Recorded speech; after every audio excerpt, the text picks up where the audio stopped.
Hello dear students, this side Sachin Chaudhary.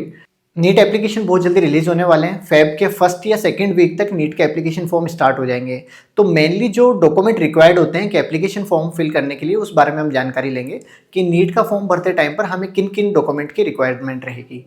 बहुत बार बच्चे क्या होता है कि लास्ट टाइम पर वो ध्यान देते हैं कि भाई एप्लीकेशन फॉर्म आ गया है, अब हम डॉक्यूमेंट बनवा लें या हम इनको अपडेट करवा लें। इन चीज़ों से बचें, पहले से ही अपने डॉक्यूमेंट रेडी करके रखें क्योंकि अब एप्लीकेशन स्टार्ट होने वाला है। तो डॉक्यूमेंट कौन कौन से रिक्वायर्ड है? नीट का जो फॉर्म फिल होता है वो एनटीए की वेबसाइट पे रहता है। नीट NTA.nic.in वेबसाइट के ऊपर जाके हमें फॉर्म फिल करना रहेगा। इस पे ऑलरेडी एक नोटिफिकेशन आ चुका था, आपने देखा हुआ, आधार UID केयर करके, जिसके अंदर क्लियरली मेंशन था कि आधार कार्ड जो है वो हमारा अपडेट होना चाहिए। लाइकली बायोमेट्रिक तो बिल्कुल अपडेट होना चाहिए। बहुत सारे बच्चे ऐसे हैं जिन्होंने 5 साल 10 साल पहले जब आधार कार्ड बनवाया होगा उस टाइम का उनका बायोमेट्रिक में फ़ोटो है, उसमें डिटेल्स वही हैं, तो उनको अपडेट करा के रखें। इन कंडीशन आपका 10th की मार्कशीट और आधार में नेम चेंज है तो आप दोनों को बिल्कुल इक्वल करके रखें। सबसे मेन पासपोर्ट साइज फोटोग्राफ। इसमें कुछ 14 से 15 पॉइंट हैं जिनके अंदर सारे डॉक्यूमेंट के रिक्वायर्ड के बारे में अपन देख लेंगे कि क्या क्या डॉक्यूमेंट हमें रिक्वायर हैं या किन किन डॉक्यूमेंट के बिना फॉर्म फिल नहीं हो पाएगा। सबसे पहले पासपोर्ट साइज फ़ोटो होना चाहिए। ये करंटली रिसेंट फ़ोटो होना चाहिए। रिसेंट मीन्स आप अभी फेब में स्टार्ट अभी फ़ोटो क्लिक करा लें, फ़ोटो के ऊपर डेट मेंशन करा के रखें सो बेटर है, क्योंकि बहुत बार नोटिफिकेशन में आ जाता है कि डेट मेंशन होना चाहिए फ़ोटो में।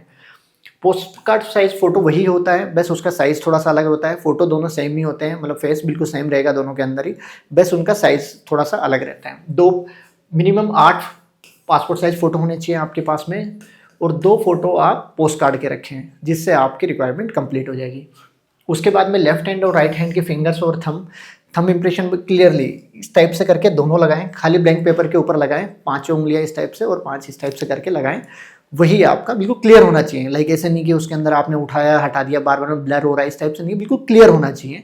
उसको रख के अलग से सेव कर लें अपना। कैटेगरी सिग्नेचर रनिंग हैंड में करना है। कोई आर्टिफिशियली ऐसा नहीं है कि कोई डिजाइन बना दिया, स्टार बना दिया, ऐसा कुछ नहीं होता।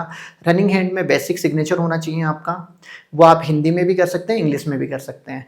कोई भी एक्स्ट्रा डिजाइन नहीं होना चाहिए और कैपिटल लेटर में भी नहीं होना चाहिए। जनरली देखा है बच्चों को कैपिटल लेटर में साइन कर देते हैं, कैपिटल लेटर में साइन ना करें, बचे उस चीज़ से।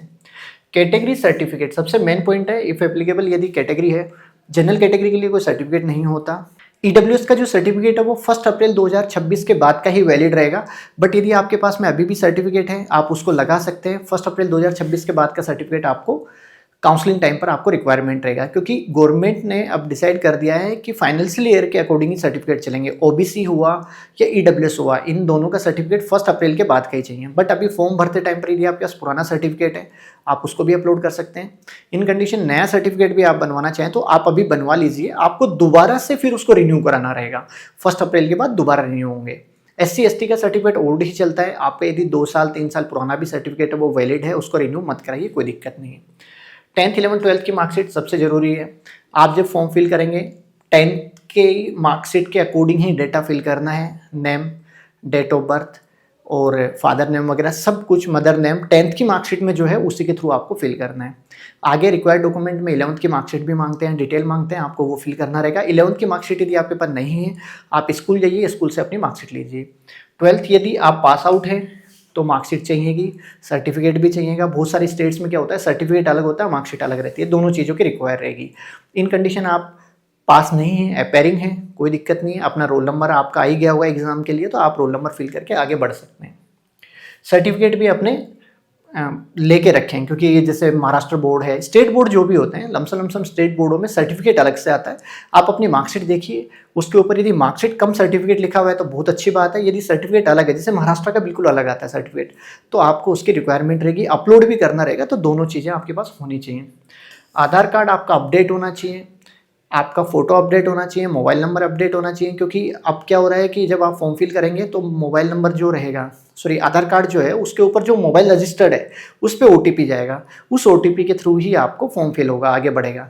यदि OTP नहीं जाएगा तो आप परेशान होंगे, फिर दोबारा फिर अपडेट कराएंगे। इससे बेटर हम अभी से अपडेट करा के रखें कि आगे फॉर्म फिल करने में हमें दिक्कत ना आए।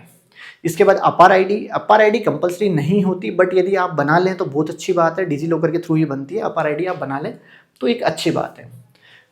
फिजिकल हैंडीकैप PWD का सर्टिफिकेट यदि किसी बच्चे का है, इशू है किसी को, आप बनवा लीजिए, अपडेट करा के रखिए। इन कंडीशन कोई फिजिकल हैंडीकैप कैटेगरी में नहीं है, उसको ज़रूरत नहीं है, उसको नो करना है।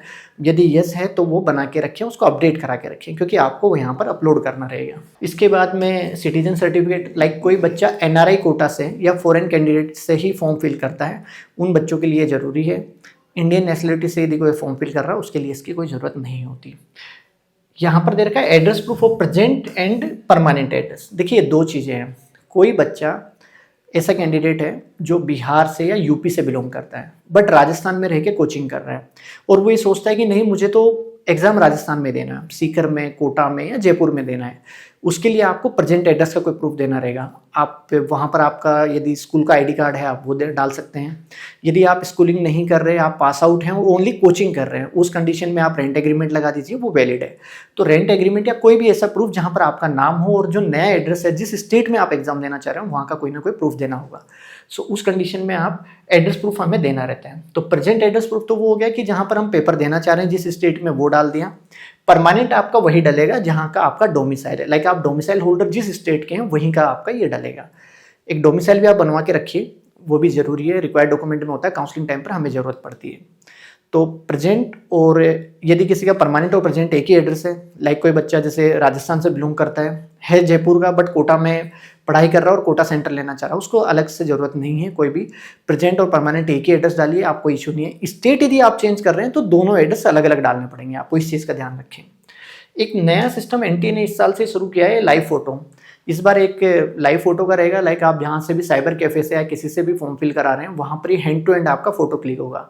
पासपोर्ट साइज और पोस्ट कार्ड तो आपका अपलोड होगा ही होगा, साथ में एक लाइव फोटो भी रहेगा। वो आप वेबकैम के थ्रू क्लिक कर सकते हैं, या फिर उसमें QR का कोड जनरेट हो जाता है। एक QR कोड आपके मोबाइल पर आप सेंड कीजिए, आप जैसे एक ओपन करेंगे तो आपका फ्रंट कैमरा ओपन हो जाता है, उसके थ्रू लाइव फोटो रहेगा। लाइव फोटो में सबसे प्रॉब्लम आती है, बच्चे 1-1 घंटे लगे रहते हैं, लाइव फोटो क्लिक नहीं हो पाता। हमने देखा है अभी JEE मेंस वगैरह में भी, और इसमें देखा है CUT के फॉर्म में भी देखा है कि इश्यूज आते हैं। वाइट बैकग्राउंड होना चाहिए, 80% फेस आपका दिखना चाहिए। आराम से 4-5 बार आप ट्राई करेंगे वो हो जाएगा, तो लाइव फोटो में दिक्कत नहीं आएगी। बट बैकग्राउंड आपका वाइट होना चाहिए। यदि इन कंडीशन बैकग्राउंड क्लियर नहीं है तो आपका फोटो क्लिक नहीं हो पाएगा। इसके बाद में ईमेल ID 2 रेडी करके रखें। बहुत सारे बच्चों का इशू होता है कि हमारे पास 2 ईमेल ID नहीं है, पेरेंट्स की रखें, या आप एक नई ID और क्रिएट कर लें। 2 ईमेल ID रनिंग होनी चाहिए, और मोबाइल नंबर भी 2, दोनों पे OTP आएगा, दोनों वेरीफाइड होंगी। जब तक आपकी काउंसलिंग होती है तब तक दोनों ओपन रहनी चाहिए, लाइकली स्टार्ट रहनी चाहिए। ऐसा नहीं कि आपने अभी ओपन कर ली, किसी दोस्त से ID मांग ली, काम चला लिया, फिर उसको बंद कर दें। इन कंडीशन आगे फॉरगेट पासवर्ड करना रहेगा, कोई भी चीज़ होती है तो वो मेल के ऊपर ही आपको संपर्क करना रहेगा। सारी चीज़ें मेल के थ्रू होती है, इसलिए 2 मोबाइल नंबर और ईमेल ID बिल्कुल रेडी रखें। एग्ज़ाम सिटी सेंटर की चॉइस लिस्ट आ जाएगी अभी, आप पहले से सेलेक्ट करके रखें कि हमें कौन कौन से एग्जाम सिटी सेंटर्स फिल करने हैं। कनेक्टिविटी आप चेक करके रखें कि भाई क्या कनेक्टिविटी रहेगी हमें एग्जाम सेंटर के रिगार्डिंग। एग्जाम सिटी सेंटर की लिस्ट आ जाएगी, आप पहले से अपना चूज़ करके रखें कि हमें कौन कौन से सेंटर फिल करने हैं। आप अपना डिस्टेंस वगैरह देख के रखें रिजर्वेशन वगैरह के लिए। बहुत बार क्या होता है कि हम सेंटर ऐसे चूज़ कर लेते हैं जहाँ पहुँचने में दिक्कत आती है। सो आप अपनी चॉइसेस वगैरह पहले से ही बना के रखें, लिस्ट आते ही कि हमें कौन कौन से सेंटर फिल करने हैं। यदि आपको नीट का एप्लीकेशन फॉर्म फिल करते टाइम पर कोई भी डॉक्यूमेंट से रिलेटेड कोई प्रॉब्लम आती है कि हम कौन कौन से डॉक्यूमेंट की रिक्वायर्ड रहेगी, या कोई भी इश्यूज़ आ रहा है, तो आप दिए गए नंबर पर कॉल कर सकते हैं। आप टीम से कांटेक्ट कर सकते हैं, व्हाट्सएप के थ्रू भी कर सकते हैं, कॉल के थ्रू भी कर सकते हैं। हमने एक नीट कम्युनिटी ग्रुप बना रखा है जिसमें जैसे ही नीट एप्लीकेशन फॉर्म आएगा, जैसे ही फॉर्म रिलीज होता है उसके अंदर हम एक नॉर्मली सैम्पल वीडियो बना के भी डालेंगे कि भाई आपको कैसे कैसे करके फॉर्म फिल करना है।